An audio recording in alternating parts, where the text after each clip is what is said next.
Good morning mga probinsyano at probinsyano! So for today's ulam, magluluto po tayo ng pritong talong. Wow, my favorite!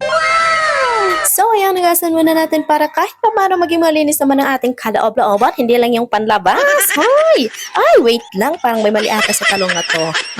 Naman. At maraming salamat nga pala sa nagbigay ng talong na to at may pang-ulam na din kami ngayong umaga. Ay nako, nabubuhin lang ata kami dito, kakabigay galing kapitbahay at kamag-anak. Uy, charis lang, baka maniwala ka. So ayan, pagkatapos ko nang hugasan, hiniwa ko nga lang ito ng sakto lang sa laki at nang maluto ko na nga dahil nakakagutom na. At dito ko na nga lang din pala lulutuin sa aming super kalan dahil may nakasaing na pala sa aming syongo. At alam niyo namang nagtitipid ako ng gas dahil napakamahal na ng gas ngayon. Diyos mio, wala pang sahod ang probinsyana nyo, kaya naman tis-tis lang muna tayo sa syongo. Hoy, tama na ang chika at lutuin na natin to at ang makakain na tayo dahil naghihintay ng ating mga kasama dito sa bahay. So ayan, mag-ingat ka tayo sa mga talsik-talsik at baka